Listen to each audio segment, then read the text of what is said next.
بسم اللہ الرحمن الرحیم۔ ناظرین السلام علیکم۔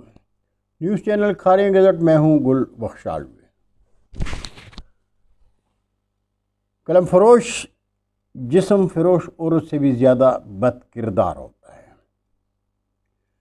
کھاریاں کے شب و روز، خود ساختہ مہنگائی اور مارکیٹ کمیٹی۔ ناظرین، پاکستان بھر میں ہوش شبہ مہنگائی میں حکومت وقت پر انگلیاں اٹھ رہی ہیں۔ غلط نہیں ہے، لیکن کبھی ہم پاکستانیوں نے بھی سوچا ہے کہ اوپر بھی کوئی ہے جو ہمارا رازق کل ہے، ہمارا بھی تو گریبان ہے۔ کبھی دیکھنے کی زحمت گوارا کی ہے، لیکن اپنا گریبان دیکھنے کی ضرورت اس لیے نہیں کہ ہم بھی قومی مجرم ہیں۔ جہاں تک رسائی ممکن ہو، ہم ذاتی مفادات میں قوم کے اجتماعی مفادات کو نہیں سوچتے۔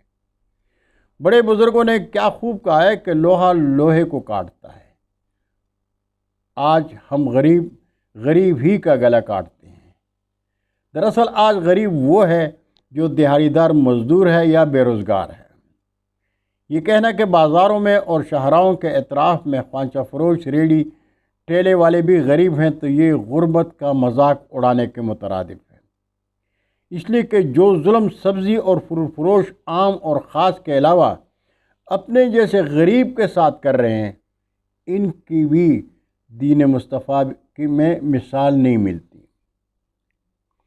اسسٹنٹ کمشنر اور administrator sub division Kharian Zohaib Mumtaz Gondal ہر دوسرے تیسرے دن لالا موسیٰ فروٹ اور سبزی منڈی کا دورہ کرتے ہیں۔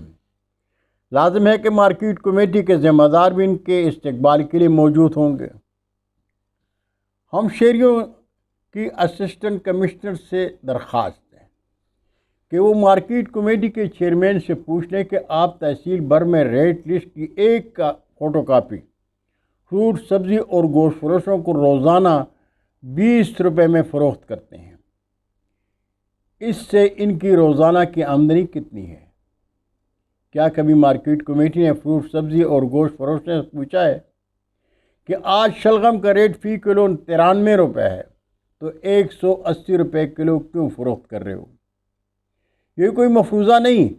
میں خود ڈوگا کالونی کے سبزی فروش کے پاس گیا، ریٹ لسٹ نہیں لگی تھی۔ میں نے شلغم کا ریٹ پوچھا، جواب ملا 180 روپے کلو۔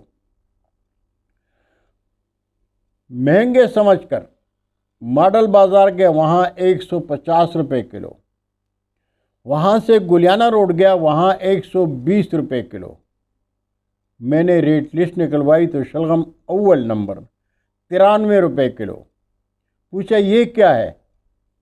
جواب ملا مارکیٹ کمیٹی والوں سے پوچھ لیں۔ ناظرین، یہی حال فروٹ فروشوں کا ہے۔ اپنی مرضی کے ریٹ سے فروٹ شاپنگ بیگ میں ڈال کر دے دیں گے، گھر آ کر دیکھیں گے تو اپنی عقل پر ماتم کرتے ہیں کہ خریدتے وقت کیوں نہیں دیکھا۔ یہی حال گوشت فروشوں کا ہے۔ چھوٹے گوشت میں سرنج سے پانی بھر کر وزن بڑھا دیتے ہیں اور اپنی مرضی کا ریٹ لگاتے ہیں۔ بڑا گوشت 900 روپے کلو سرے عام فروخت ہو رہا ہے۔ اگر سرکاری ریٹ 700 روپے کلو کا خریدیں تو 1 کلو میں پاؤ بھر کتے بلیوں کے لیے ڈالا ہوتا ہے۔ جناب اسسٹنٹ کمشنر صاحب، ہم صرف نام کے مسلمان رہ گئے ہیں۔ جب اوپر سے عذاب نازل ہوتا ہے تو مدد کے لیے اس کو پکارتے ہیں، لیکن اپنا گریبان نہیں دیکھتے کہ ہم خدا کو کیا سمجھ کر مانتے ہیں۔ اسسٹنٹ کمشنر صاحب، ہم آپ سے یہ شکوہ نہیں کریں گے کہ آپ غافل ہیں، اس لیے کہ جس کا ضمیر ہی مر جائے تو اس کو جرمانے اور سزا کا کیا خوف۔ رہی بات مارکیٹ کمیٹی والوں کی، تو غفلت اور لاپرواہی کے مجرم سے وہ بھی نہیں، اس لیے کہ ان کی پشت پر کسی کا ہاتھ ہے۔ بہت شکریہ ناظرین، یہ تھی کھاریاں کے شب و روز جو آج آپ کے حضور پیش کی۔ انشاءاللہ زندگی نے ساتھ دیا تو آئندہ نشست میں پھر ملاقات ہوگی۔ تب تک کے لیے اجازت چاہوں گا اور گزارش کروں گا کہ کھاریاں گزٹ چینل کو سبسکرائب کر کے دوستوں کے ساتھ شیئر کریں۔ اور چینل کی گھنٹی ضرور بجائیں۔ بہت شکریہ۔ اللہ حافظ۔ پاکستان زندہ باد۔